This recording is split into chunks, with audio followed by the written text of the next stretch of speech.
Good afternoon, everyone. Good afternoon. I know it's been a long day. Good afternoon, everyone. That's a lot better. Welcome to Helicopters to Hummingbirds. How closely should parents hover? This has been given to you by the Parents Program team of this particular district, and I would like to tell you a little bit about what the PPT is all about, as well as what tonight's forum will entail. The Parents Program team, its mission is to empower parents with information and skills critical to raising children in today's world.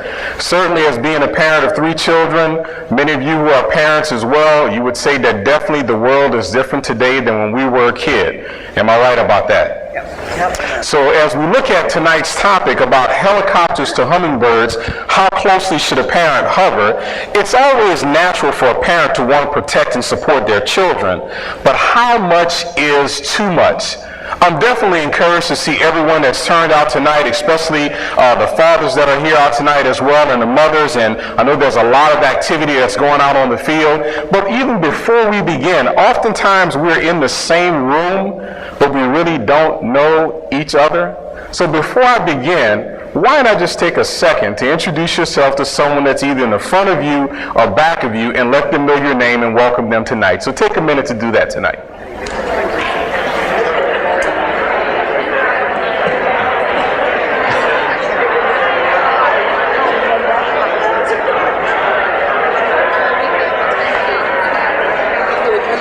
Yes.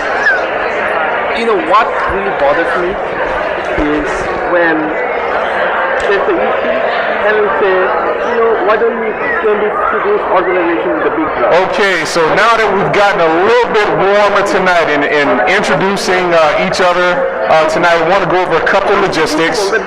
First of all, in terms of anyone has to use the restroom, you go out the door, to your left, you will find the men and ladies restroom. In the event of emergency, find the nearest exit and get the heck on out of here.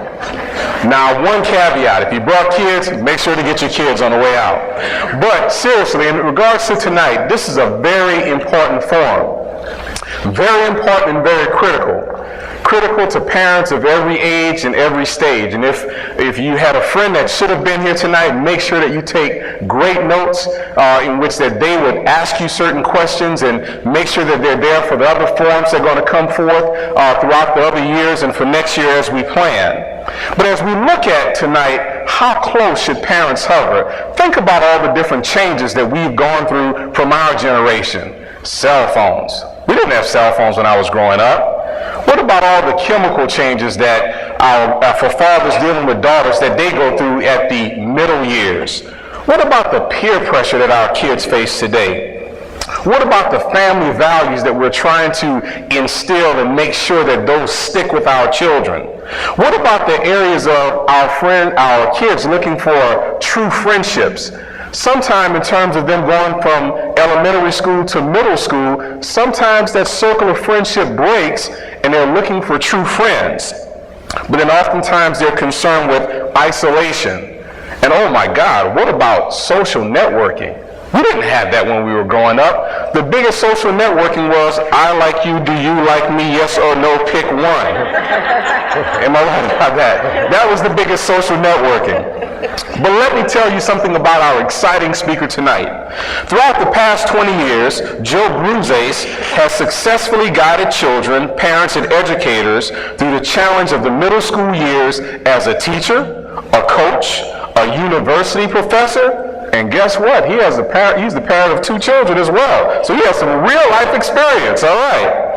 But Joe has worked across numerous media outlets, including the Dr. Laura Show, the ABC Morning Show, and Family Circle magazine. His book, A Parent's Guide to Middle School Years, has received national attention since its initial publication by Random House. Now in its second printing, The Parent's Guide continues to be the source for navigating life in the middle.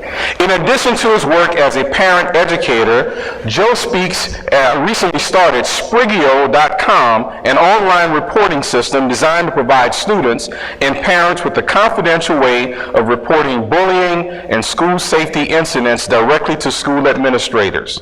Sprigio currently provides reporting services to schools in 18 states. Well, before I bring him up, last but not least, some of you have I guess you can say, a feedback form and raffle tickets, and you're wondering, what is this all about? The raffle ticket is, we have some gifts that we want to raffle tonight, so some of you could be the lucky winner tonight. In order to receive the raffle, about 8:15 or so, we're going to ask that we're going to collect all the different raffle forms, and you keep one ticket, we'll put one in the hat, and we're going to raffle off 2 books tonight for 2 lucky parents.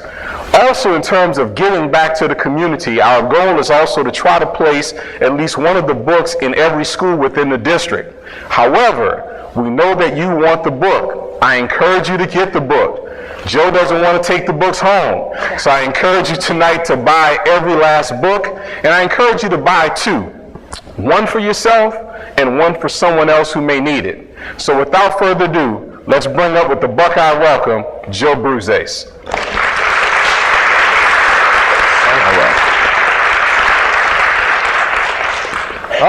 Great turnout. Those folks that are in the back, can you hear me? Of course you can. Of course you can.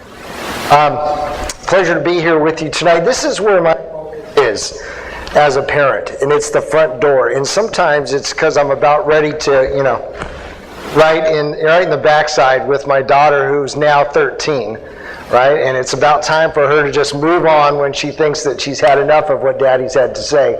But the other part of the front door is that I know in 5 years, she's going to be done with high school. And aside from coming home for short visits and, birthdays and when she needs extra money and her laundry done, right? Then I'm not going to see her every day like I see her now.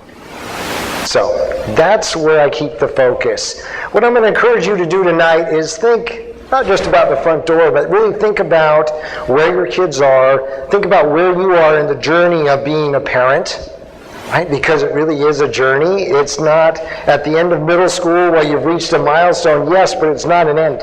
When you get to the end of high school, it's a milestone, but it's not an end. You're building this relationship with your kids or your one child that is really going to span the rest of their life and yours. So keep the focus on the journey, and I'll keep coming back to that. Now, a quick retrospective. So, wasn't this a fun time? When they were laughing, right? When they were laughing. So we were at a birthday party, my wife and I were a couple weeks ago, and I saw a little guy like this, and I got to thinking, well, we have 2. What's one more? And he looks so happy. He's got the ice cream on the face, and he's smiling. And I kid you not, it wasn't 2 seconds later he threw up all over the ground. And I overheard Mom and Dad say, we don't have an extra set of clothes, And then he starts crying, and I thought, no, I'm good, 2, I'm good. This very well could have been my son. When he was around that age. We lucked out, though. He only managed to cut his hair. He did the self-haircut the day before the 3rd grade pictures. So we've got that as a constant reminder, of ingenuity and creativity at an early age. And then we hit this point. Welcome to the teenage years, where every day is really a roller coaster for us. And so I'll look at my wife, and whenever I speak to a group of parents, I say to them, remember this. And they said, what's that? And I said, this is the roller coaster. I said, this is your son or daughter who can't find their extra shoe that they wanted to wear today, and now everybody's on anxious alert, and it's only 7 a.m. in the morning. And this is them coming home and telling you about the best time they've ever had with their friends and how they can't wait to see them again. And then the next day, the same friends that they don't ever want to talk to again. Right? And you're kind of up and down. And so that's the roller coaster. My encouragement to you is not to ride. Just let them go and stand by and watch it and then appreciate it from the outside. Because if you get on that roller coaster, I don't know about you, but roller coasters give me a headache these days. I was good when I was younger, but not anymore. Not anymore. So these are just a few of the topics that we could talk about tonight, okay? But we have about an hour's worth of time, so we're not going to cover everything. I do want you to write this information down, and I will show it again at the end, so no need to fear if you don't get it the first time. I will leave you tonight and get back on a plane tomorrow. You can find me at one of these contact points, and I would encourage you, reach out. If for nothing else that you've got a crazy question, your son or daughter has just come up with something that you couldn't possibly even imagine they could have come up with, and why or how to take the next step forward. Please feel free. Call, email, text message even. Absolutely. As I said, that will come up again at the end. Ready? Arms up, everybody. Arms out. Feel free to scream if you like to.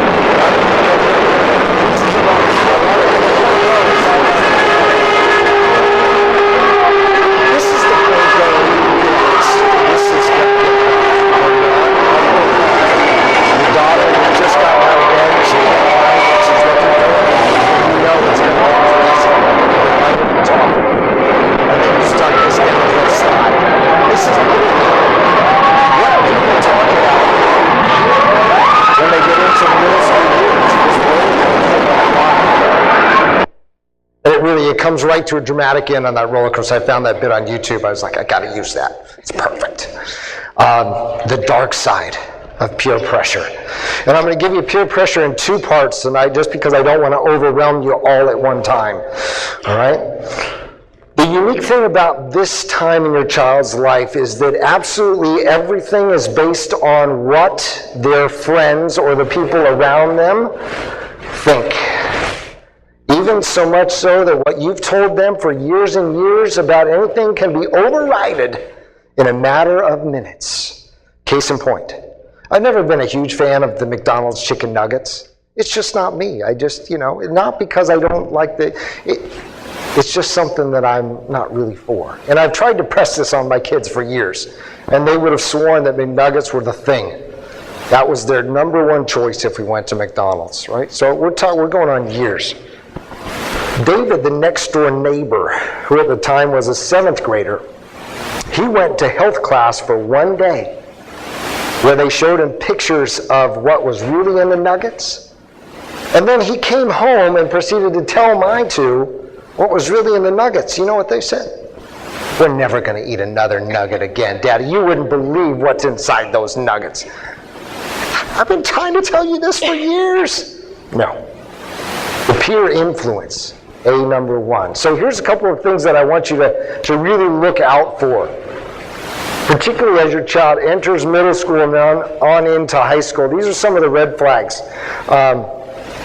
Your child who's gone from wearing bright, colorful wardrobe every day suddenly wants you to take them to the mall for all black and chains and garb. Now, don't get me wrong, that's not the movement to the dark side right away.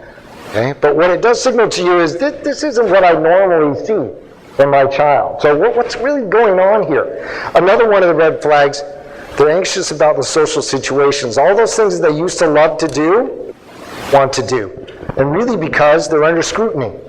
They've got people now watching them. There's this heightened sense of self-awareness when kids get to be to their teen years. So they're anxious suddenly about going into those social settings. And who are all these friends?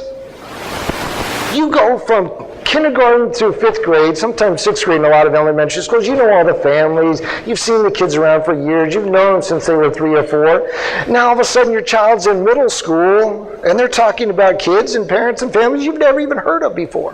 Who are these people? Get them over. And then this obsession with Facebook. And the obsession is not necessarily that they want to get connected with everybody as much as they want to know what everybody's about them. So that's some of the red flags. So what can you do to help? 3 really simple things. Observe. This could be you sitting down at the breakfast table and you just kind of do a visual scan of your kids. All right, how's the appearance? Are we about the same? All right, I get it. You didn't take a shower last night, so I can get that. But what's that new earring over here? I didn't see that last week. So you take a quick visual, right? You're observing for things that don't look like they were the norm. Number two, acknowledge this. How many of your kids have said, you don't understand how tough my life is, Daddy? You know, I have to go to school 6 hours a day, sit in the classroom with my friends. You know, have homework at night. Right? You wouldn't believe it. The teachers are so hard. And you're thinking, you don't know what hard is. You know, wait till you get to the real world, right? Well, your real world and their real world, of course, are two completely different things. Their real world, tomorrow is like a distant future. Whereas we're thinking, why can't you just remember the long-term project that's due at the end of next week and get started on it now, right? Now, next week could be a lifetime away for them. They just don't think in that type of time frame. So the acknowledgement is something simple. It does sound like you're having a tough time, you say. I can imagine that having your friends talk about you that way would be tough. It's not that you're excusing anything by any means, but what they're looking from you for is just a simple acknowledgement. You're right. It does sound like you're having a hard time. Sometimes that's all they need. Because if not, right, they're on their cell phone. You wouldn't believe what my mom told me. Real world this, real world. I can't believe she talked about it. So it's a simple acknowledgement sometimes. And then the offer is two parts. Number one, offer to have all these new kids over, right? Why not have everybody over this week? Just come over for a couple of hours after school. Invite whoever you'd like. And then you get to stand at the doors. They all, who are you now? We'll take a snapshot of you. I get you. Right? And who's your mom and dad? You get to meet some of these people. Have the families over. Volunteer to do the carpool over to the movie theater or the mall on the weekend like your mom and dad used to do. Amazing some of the insight that you get. Every Thursday morning I get the opportunity to drive my daughter and her friend over to junior high. You wouldn't believe the kind of stuff I get insight into. Right? I've got the whole boyfriend mix there. I've got, who's who in the drama class. I've got which teacher is on board and who's not. I get everything. And I was pretty good on it for most of the time. And then I made a comment one day. I drive a small car, you understand? It's not like 3 rows long. So it's not like they're right behind me. But you would have thought there was an invisible wall there that suddenly disappeared. They went silent. And it was as if they suddenly realized that I might actually be listening to what they were saying. So from now on, I don't say anything. And the individual insight that I would have never gotten any other way. So I highly recommend that. Put out the offer. The other offer, part 2 of this is, your son or daughter comes home and they're storming in, and you could just tell by looking at them they've had a rough day. Your first instinct is what? How can I help you? What's wrong? Let me solve the problem. Here's my fire extinguisher. I'm going to put it out. And what do they want? I don't want to talk to you. Just leave me alone. Let me go back into my room. So skip all of that. It looks like you're upset. You must have had a tough day. I'll be here when you're ready. It's almost like you catch them off guard. They're ready to just pounce on you, with their words. No. And they just scoot on in. Just put out the offer. You might be surprised what comes back on the other end. So peer pressure, it's one of these things that it eats at kids, and you can get sucked in so easily, like being on the roller coaster, that we have to try really hard to get away from that. Here are some things that as your kids get into middle school and high school, they're going to have access to, which generally, not always, but generally, have a really great peer group associated with them, or a pocket of that group that can be very beneficial to them. Going into middle school, going into high school, they may not have a large peer group. This kind of gives them that just add water, now it's an instant peer group to belong to. Outside of school, these are some other places that can also be great places to find a positive peer group. You have to do your research though. You have to do your research. Not every youth group is going to be a positive experience. But you talk to friends, you get the lowdown, you do the due diligence, you find a group of kids that are going to be supportive for your child, which may be different than your friend's son or daughter. Really, you know your kids. I've worked with thousands of kids over the years, but I'll never know your child as well as you do. So you always have to take what I'm saying and say, what does this mean for my child, my family? Does this make sense? Does it not make sense? The last two I highlighted in red because as much as your child wants to now be independent, right? Treat me like an adult. Well, I'm not. You think, fantastic. Let's get you involved in some volunteering. So, a quick story or two. The website address on the top is real. I met this young gentleman. His name is Zach. And I met him, I think it was when he was in 8th grade, so at the middle school experience. And he told me the story about when he was 6 and his family lost their pet dog. So devastated as any 6-year-old would be. The family said, why don't we go down to the local pet shelter, we'll find a new dog. So Zach, I think, was thinking there'd only be one dog there. Surprise, surprise, there were many. And as astute as a 6-year-old can be, he said to Mom, what's going to happen to all the dogs that we don't bring home? Well, they'll probably have to be put down. So for his 6th birthday that year, parents said, what would you like for your birthday? Bag of dog food. Bag of dog food? Yeah, I want to take it down for all those pets down at the pet shelter. Now, I don't know any other 6-year-old that would ever trade presents for a bag of dog food, but this guy did. So around middle school, he said, I want to do more. I want to get more involved with the pet shelter. What can I do that I have the power to do with a little bit of help? He started baking dog biscuits with his little brother and started Wolf 'em Down dog biscuits and sold them at the local fair and sold them at the farmer's market, and he was selling them on the weekends. He was selling them to anybody who would buy them. I spoke to him a couple months ago, and now he's a junior in high school. He's raised over $13,000, all of which he gives right back to the pet shelter. He nominated for the United States National Junior Volunteerism Award at the Key to the City, recognition by the mayor, the state government, none of which he wanted, by the way.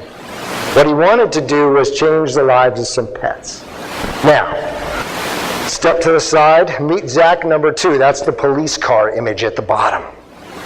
Also met him about his 8th grade year after his mom called and said, could you come over and talk with Zach? I think he may be headed down a path that I'm not real sure about. Well, the police officer had just brought Zach home the night before.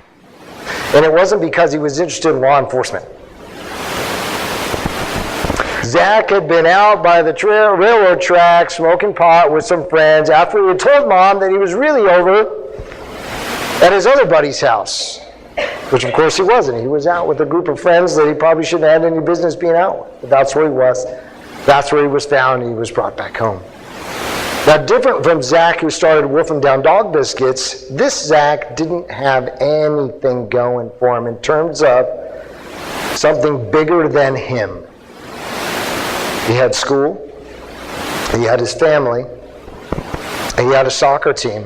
Who, when I went out to watch the soccer team, I'd never seen. Sometimes you'll see soccer teams and they'll fight against each other, right? One team against each other. I'd never seen a soccer team that actually fought within themselves. I thought, wow, you're having a tough life here, buddy. And this is going downhill fast. But the conversation that we had was, Zach, is this the direction you want to be headed in? And he looked at me right away and he said, no.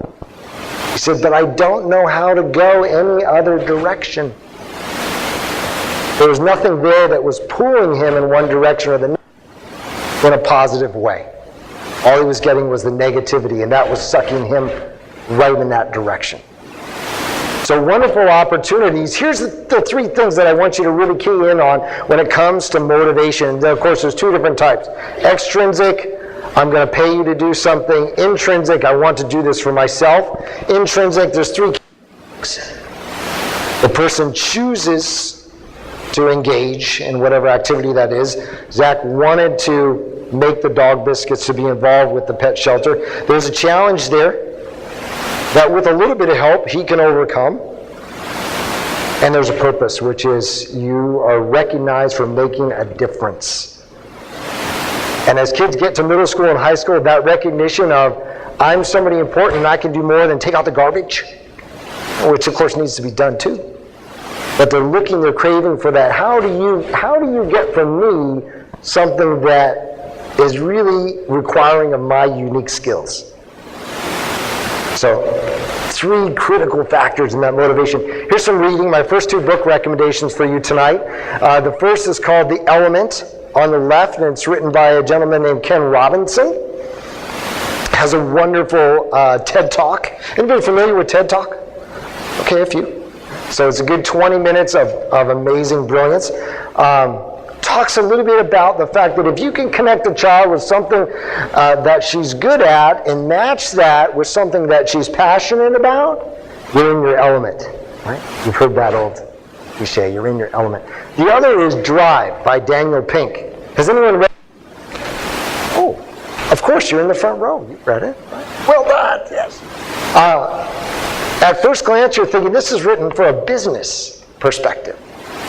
There's a section in there for education for parents. Don't pass it up. And it really keys in on those ideas of choice, challenge, and purpose. So those are my first 2 recommendations. So I've given this presentation a number of times, and one evening I was giving the presentation, and there was a hand that went up in the audience. I said yes, and parent that was there said, that's all great and everything, that getting kids that, engaged in stuff that they really want to be into, but how do you get kids to do things they don't want to do? Like take out the trash and feed the dog, all the things that have to be done where they may not have a choice in doing those things. And sure, it's boring to do, but it just needs to be done. There's no apparent purpose. There's only a couple ways, folks. Here's one. Right? And here's what it really looks like. Right? If you don't do this, then I will take away everything that you hold dear to you. Right? There's the fear. And then there's this. Right? Here's the other one. I'll just continue to pay you until this works out. Now, don't get me wrong. Both of those are highly motivational factors in the short term. And you can define the short term as, I need you to get this done tomorrow or you'll lose your privileges. And that can motivate behavior. Or if you get good grades, I'll cash out and I'll pay you. And short-term behavior. But it will never replace that intrinsic motivation. And for some things, we're not necessarily going towards intrinsic motivation. So let me back up a second. My first career was as a teacher in the middle school years and elementary school years. And then I was also coaching soccer, youth soccer, for a number of years. And I had this little guy play for me. And I think he was 10 at the time. And his dad came up to me after practice one day and he said, you might notice a slight change in Tyler's attitude. I said, what's going on, Jeff? He said, well, he hasn't been getting his homework done. He hasn't been feeding the dog like we've been asking him to do. I said, okay, sounds like par for the course for the most part. I said, so what's going on? He said, well, we took everything. I said, what do you mean you took everything? He said, we took everything out of this room. The only thing he has is a mattress. Okay. How's that going for you? Well, we just did it today. I said, so, I might want to check in with you. He said, oh, yeah, I'll check in with you. So a week went by. Saw him at the game. I said, Jeff, how's it going? Oh, we had to put everything back. Short term. What he was hoping for was this dramatic change in behavior. And I'm sure Tyler fed the dog for a couple nights. Right? But then what are you left with? You're left with your son sitting there on a mattress on the ground. And you're hoping that his behavior is going to change and all of a sudden everything's going to turn around. It was the fear mindset. That's what he knew as a dad, not to be faulted. That's what he knew. And so that's what he went towards. And the payment mentality as well. And don't get me wrong, I'm not for or against the payment of kids for grades. What I need best, though, is understand the consequences of that. Okay? Number one is, payment no longer becomes an option when your son says something to you like this. I'll agree to wash your car, but only for $5, which is $2 more than what you had already agreed to pay him. Right? Because now you're in this whole bartering system, and it's no longer a reinforcement. It's an entrepreneur trying to make money out of your bank account. which could be great in its own right, but it completely defeats the purpose of the motivation. Okay? So money can also lose its luster, particularly if you're cashing out big for grades, because, I mean, face it, that could break the bank if you have more than one. So always consider the consequences there. I want to present a third option to you tonight. And this is something I've found, it seems to work well and coincide great with kids at this age, and this age being moving into the teen years and beyond. And it's a simple formula. It goes like this. There's an expectation that you put in effort, and if you do those two things, then you'll be granted a privilege. So here's a real life example. Here's a list of things that need to be done. You're going to feed the dog, you're going to have your room cleaned up, homework is going to be done to quality, not merely just done, but to quality, right?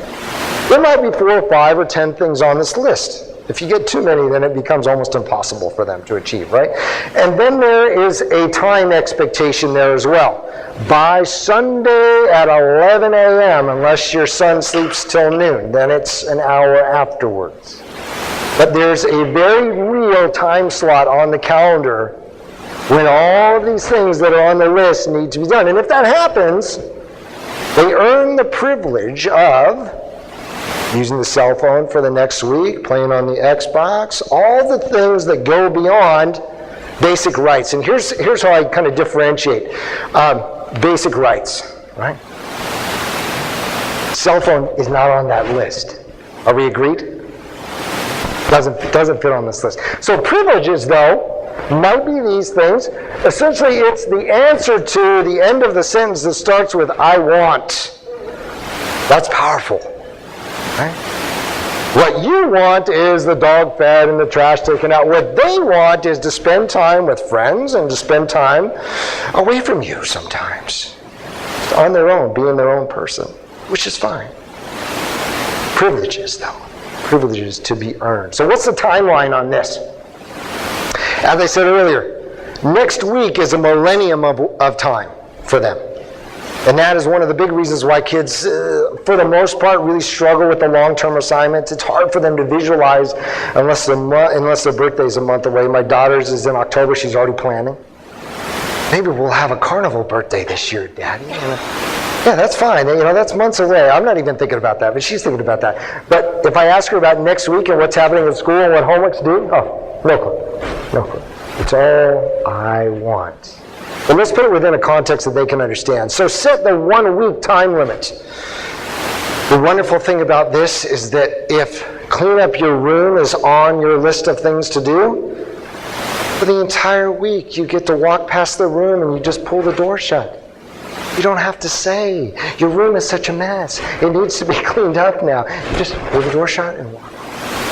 But come Sunday at 11 a.m., you're there for the inspection. This is the part where we talk about, hovering versus being the helicopter.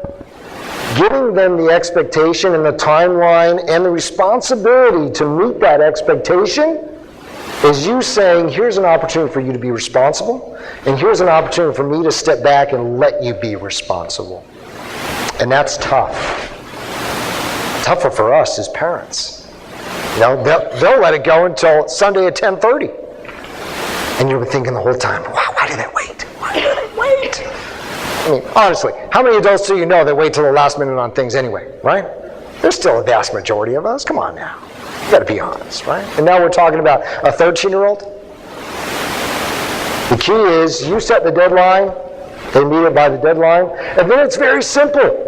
You've met the expectation, you put out the effort, you earned the privileges, or you didn't. There's no argument beyond that. There's no argument. And if your idea of a clean room is different than theirs, anybody have that situation at home? Yeah? Right, you're like, that's not clean. Oh yeah, it is, that's clean. That's not clean. Here's a tip. This was actually shared with me by a fellow parent. She said, we nixed that one. The very first time we cleaned the room together, then we got out the camera, and we took a picture,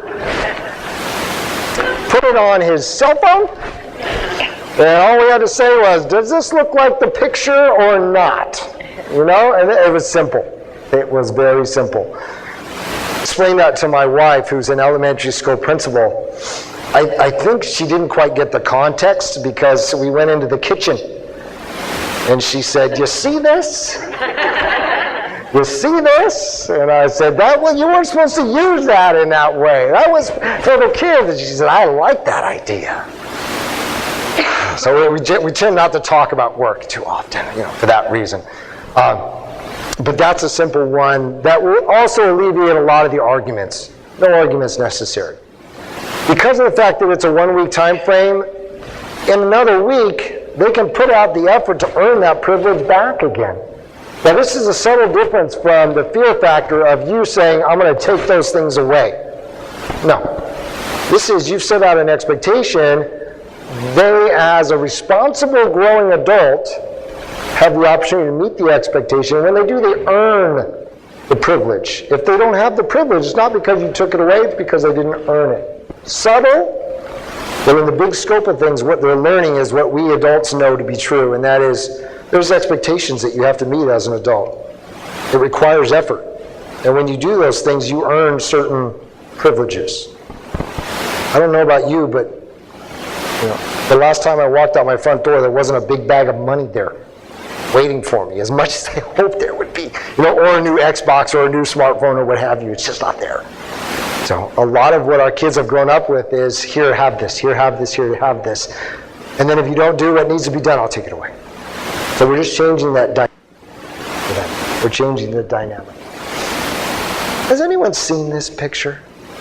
And before I go on, I want to make sure this question is answered. And before I answer this question, I want to say, there are a lot of folks here tonight, and I'm not going to get on a plane until 12 noon tomorrow. I brought my sleeping bag if needed, so I'm going to make sure that all questions get answered. Absolutely. Yes, sir.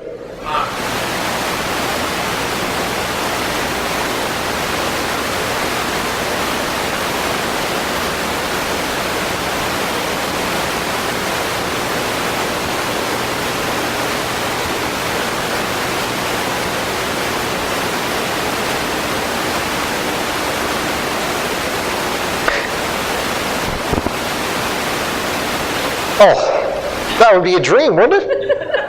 Oh, me not having to tell my son or daughter to feed the dog every morning. I mean, what a dream. That would be a dream. I would love it if that were to happen. What research says is that in order to construct a new habit, it takes 30 days. 30 days. And that's why a lot of people drop off the boat with their new athletic club membership during the first of the year. They don't make it to January 30th. So that the clubs make all their money and they drop off.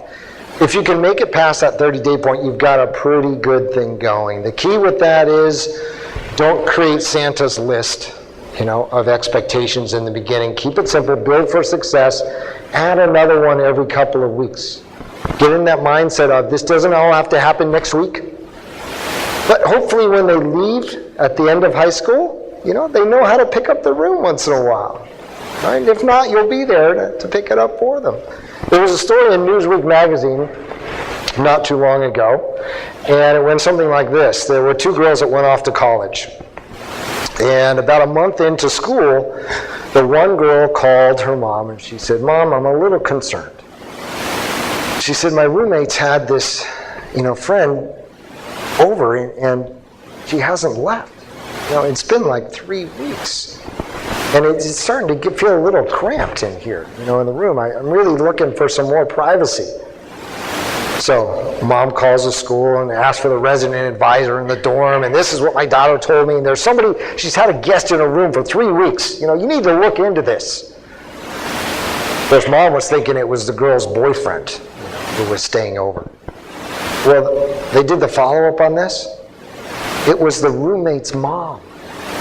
She was there. Doing the laundry, doing the cooking. It happens like that, folks. It happens like that. We laugh about things like that. Here's how you know that you could be headed down that path. Right? When your kids are young and they've got the science experiment, they bring it home and everybody's working on it. They go to school, they get back in the car, they come through the front door and you say this, how did we do? All right. That's idea number one. That's the red flag number one. Now, what this looks like years later when your kids begin to apply for colleges or start to talk about, so where's your daughter going? Well, we're thinking about. No, you're not thinking about. Your child is thinking about.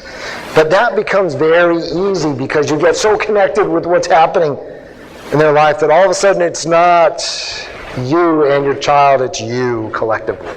The collective you. That's easy to do. So it's small steps. It's small steps. With the goal being, yes, independence without mom and dad there. Absolutely. So back to this. Everybody see this? Is this the first time you've seen this? This was actually part of, you've seen it? Oh, okay. It was part of an exhibit, photography exhibit in the LA Times a few years ago. This was actually the child of the photographer. So what was the intention here? And how did they make those kids cry? They gave them. How cool is that?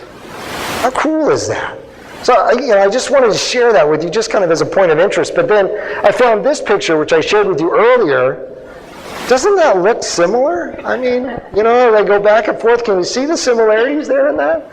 So here we are. We've arrived at the middle school years. And before I flash that question up there again, there's something in your packet of handouts there that says top 5. Top 5. You'll look for it. It has like 5 lines beneath it.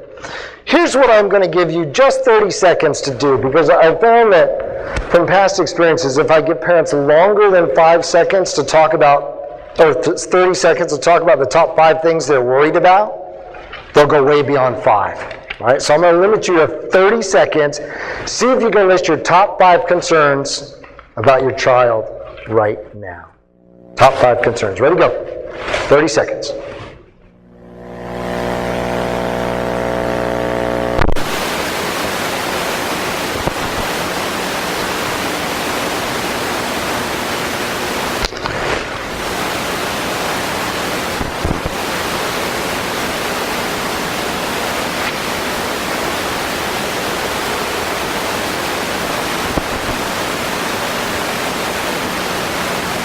Five, 4, 3, 2.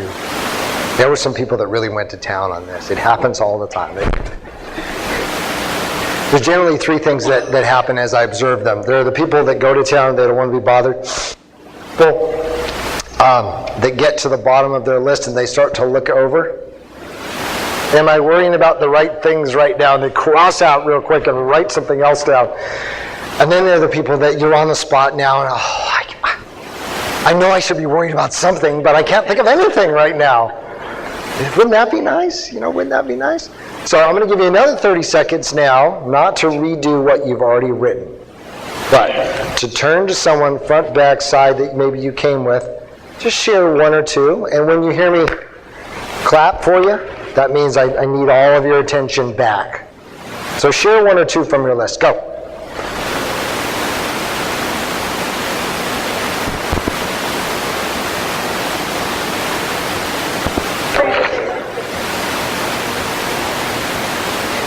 Jump on over there.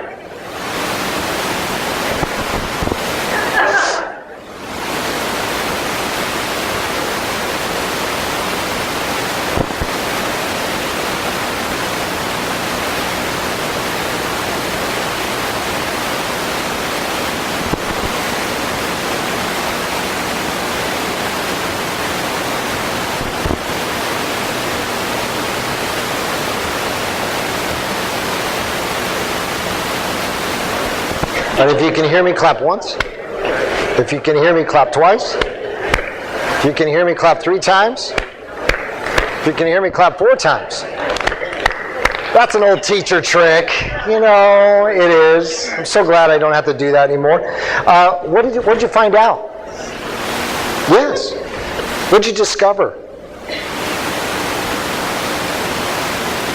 Did anyone else come up with that? She said we had similar concerns. Is that true for anyone else out there? Okay, you don't have to raise your hand. I don't want to put you on the spot, but thank you for being honest. I saw a lot of heads nod, a lot of heads on. It's interesting, the audience dynamics. When there's a smaller group and they're really engaged, everybody will raise their hand. When it's a larger group, everybody kind of looks around to make sure that they're not the only one, and that's a good thing. It's a good thing. So yes, You know, one of the most powerful things that you will take away from this evening is the fact that you're not the only crazy one with a crazy child who drives you crazy. That you are simply a part of a large group of people. My hope for you also this evening is that you walk away from this with a name, possibly even a contact number or an email address for somebody that you maybe have known or seen before but are not close with. And that's just so that you have one more person in your network to be able to reach out to and say, am I crazy or is... It's nice to be able to know you have a little bit of support there. All right. Here are the top 5 things that kids are worrying about right now. I promise I'll show you. I promise. Uh-oh. I might have frozen up here. Let's see. That wouldn't be good. Okay. I spoke one evening and there were a large number of kids in the audience, and this little 6th grader raised his hand and he said, can I share something? Absolutely. You know, a room full of adults, and he raises his hand and I said, what would you like to share? And he said that the thing that I'm most worried about is being alone. I said, what do you mean? He said, not having any friends, just being me, out on the, you know, on the playground with nobody. I thought, wow. For a complete stranger to ask a question, for him to raise, I mean, how powerful is that, this child, and how big of an impact is that? So next to peer pressure, which we've talked a little bit about, that feeling of being alone is on the kid's mind, and that's what drives them to do some things that would leave you kind of wondering, what in the heck? You know, this just doesn't sound like you. It's because that need to be part of the group, right? And of course, the other things, bullying, organization, and then locker refers to nation. It's like, it's part of the top 5 every single time when I talk to a group of kids. What are you worried about? That I won't remember my locker combination. You know, I said, just write it on your hand. Everybody else does. You know, you'll be fine. You'll be fine. Did any of these things come up on your list? Just a shake of the head or a nod? Okay. So you're both worried about some of the same things. And that gives you an opportunity to have a conversation with your child. And it doesn't go something like this. What are you worried about? Let's talk. Right? But when you can see that they look stressed, that's when you throw out the offer to them again. I'm here if there's ever anything they want to talk about, I'm here. And be surprised, because they will sit down and they'll start to, or it'll come up randomly as you're driving down the road. Hopefully, though, it's not that birds and the bees conversation while you're going 70 down the highway. Let's wait and have that one later. But they certainly will ask you. I think it very well could be possible here that the clicker is on its last legs. That's okay. That's okay. I'm going to go through this just briefly. Has anyone seen these 2 names before? And I know you had somebody come early in the year talk about alcohol and drug awareness.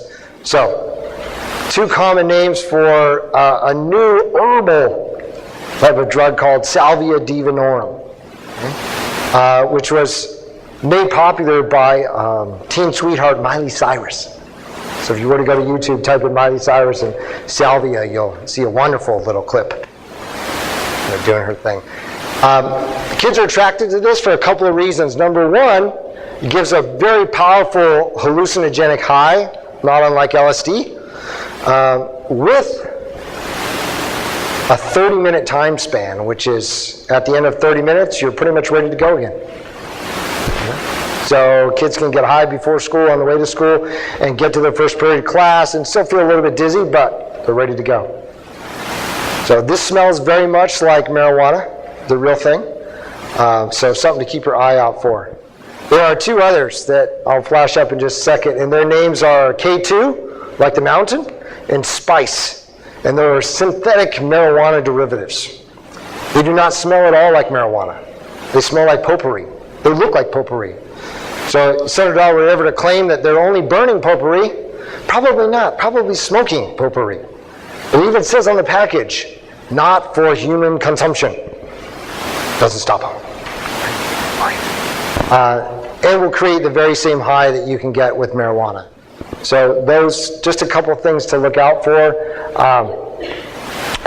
Red flags, with any type of drug or alcohol use, kids seem withdrawn, kids seem anxious, overly sad.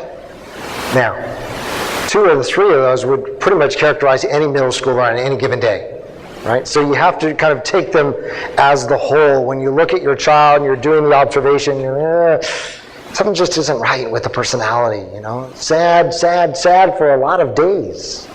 A usually happy child. So these could be indications there could be headed towards drug or alcohol use. And don't get me wrong, folks, drug and alcohol use, these are to do. I don't know any 4th grader that says, I hope I can get hooked on pot by the time I'm in middle school. But it comes again back to they want to become part of a group. Whenever I have the chance to visit a school, the first thing I'm looking for are the kids on the outskirts. Those are the ones that I consider to be the most at risk, because they're the ones that just being picked on still are not part of a peer group. You can imagine the type of abuse that kids go through just to be accepted into a group. So if you're not part of any group, now I'm really concerned. And sometimes it's that drug or alcohol use that gets them into the group, that then all of a sudden it becomes part of their persona, and before you know it, that is who they've become. That just becomes a part of their daily life. Now, those red flags that I mentioned, being withdrawn, being anxious, being overly sad, those can also be key indicators of bullying in your child's life. Okay?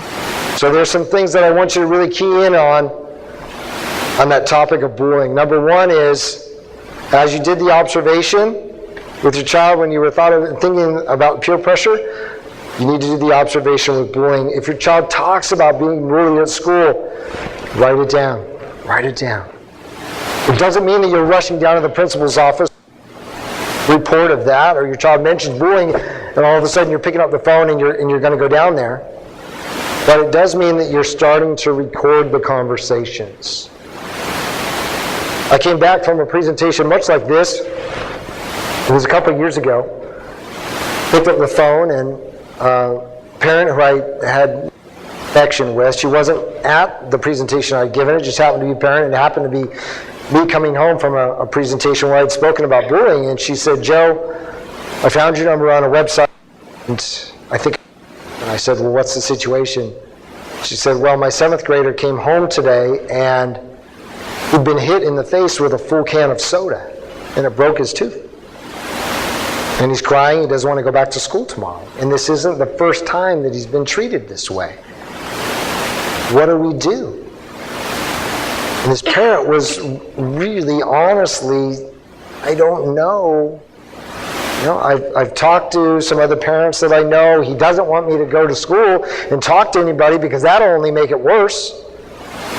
It's a classic victim's mentality mindset. I don't want to say anything. I just want it to stop. And the reality is that in many cases it doesn't. It escalates until the point of something tragic happening. Right? Child takes his own life, child takes somebody else's life. So we had a long conversation. And I left that phone call really wondering, so what am I doing that on a large scale that's making a difference? I'm speaking to parents, I wrote the book, but on a wide scale. And I started to think about what I knew about kids and their use of technology and the reasons why they weren't reporting bullying. And what I came up with was, number 1, they're scared. They're scared that somebody's going to find out that they were the ones reporting, and it could get worse. They don't want to be labeled the snitch at school. And big thing, they don't feel safe having that conversation with anyone. It's really a question of safety. So I sat down with a group of folks who knew a lot more about technology than I did, and I said, what can we create in an online medium that would allow kids to report bullying in a safe way that would keep their identity confidential? And so my introduction this evening, thank you, referenced a website that I started which was called Sprigeo, and it's SPRIGEO.com. And what you'll find there is what looks to be a fairly simple online reporting form, and is in fact from the back end part of it, very sophisticated piece of software that takes that information, travels it right to the school's principal, and then deposits it into an online database that only they have access to. The information is never made public because that would kind of defeat the whole purpose of keeping the identity confidential. But it's been exciting to hear not only from schools that are using it, parents and kids that now feel like they have a voice to be able to talk about what's happening. And in many cases, when we piloted this program 2 years ago, what we heard was kids standing around that had been watching bullying happening to other kids were using Spriggo to report it. That it wasn't the kids that were actually being bullied. It was the kids standing around watching. And that was something that I hadn't counted on. And it was incredibly powerful to know. Full page reports is what the principals were telling us they were getting. And it's like, wow, that's very powerful. So I share that with you as a resource. There's something else, and I apologize again for this AAA battery was going to die. But I do want to show you this video, and pardon me, I'm going to skip ahead. You saw Miley Cyrus though, right? You saw it? Okay, just in case. Add these to your list. Rosalind Wiseman, an incredible writer and close colleague, Queen Bees and Wannabes, and the Bully Action Guide, two amazing resources for kids. But this video came from a middle school, and when I called and spoke to the school's principal to tell him how excited I was to see the video, he said, you know, this has made an incredible difference in our culture, so I want you to see a short clip.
Generated. When I called and spoke with the principal again, he said, that, more than any bullying prevention program that we have tried to teach kids at the school, has made a difference.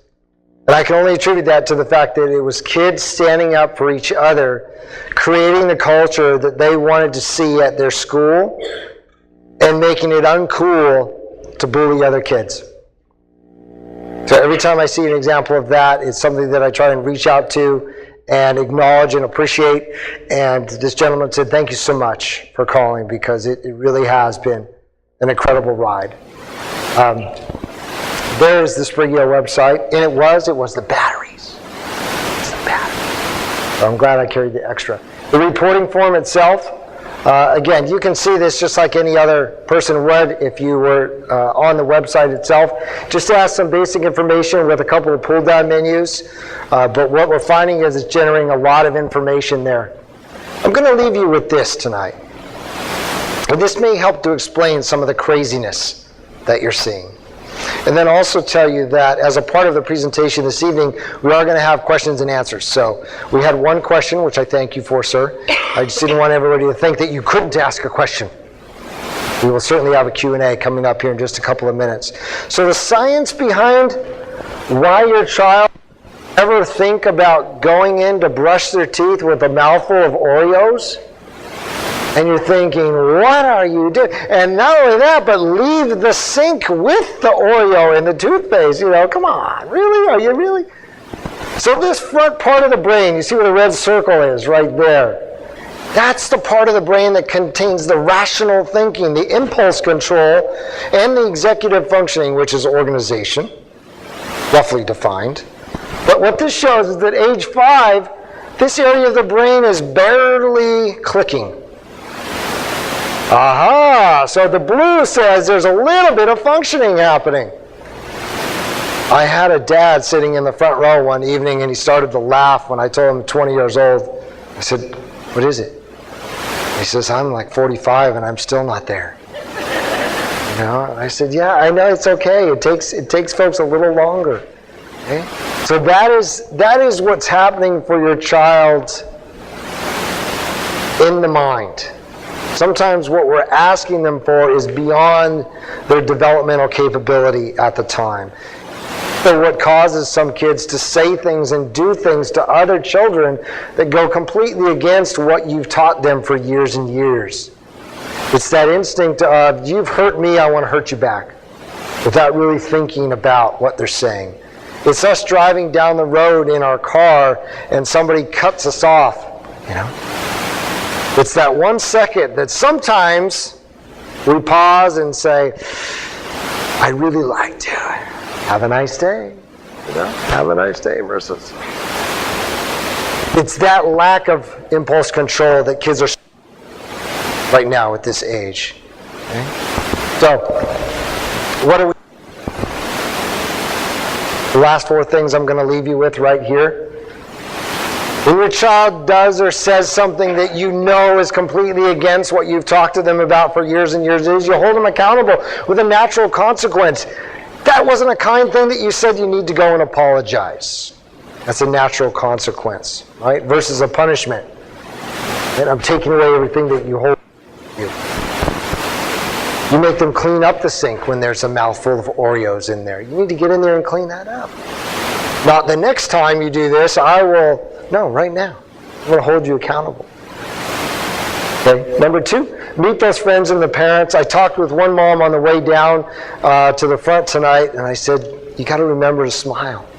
I said, if for no other reason, it's better than crying. It's better than crying. Sometimes you just have to laugh. Anybody get the eye roll these days? My daughter's got the eye roll and the snap and the... I looked at her the other day and I said, I can do better than that. I said, you know. And by the way, we're laughing. You know, we're laughing at what could have been, you don't respect me anymore. Get out of here. Get to plenty of that. Plenty. Not every time. Doesn't have to happen every time. I would encourage you to do is I've shared with you a couple of book recommendations tonight. These are my last 2. The one on the left is good size. It kind of goes almost beyond my measurement of thickness of what I like to read as a book, but I highly recommend it. It's called The Social Animal by David Brooks. And it kind of follows 2 people through their wedding and engagement and then through their child's birth and all the way up through adulthood with them. And it's very interesting the research that's woven into it. The other is Get Out of My Life, but first, will you drive me and Cheryl to the mall, Mom? It's good fun.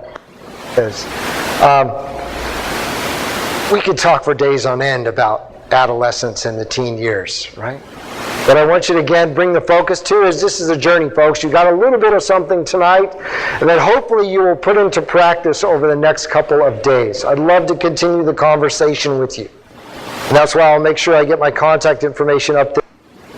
Do not hesitate to reach out and ask a question. The other thing you'll find at that middleschoolyears.com website is a collection of roughly 200 plus short video clips, more of me, talking about topics related to the middle school years. So if there's a specific question that you have about something that you've really been challenged by, put it in the search bar, and my guess is you'll find a short video that can help you out with that as well.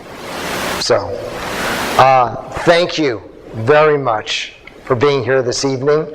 And I know that we have a wonderful lady who's going to come up here and kind of close us up. But I just want to say it's been such a pleasure to be here with you this night, and my best to you and your families. Thank you.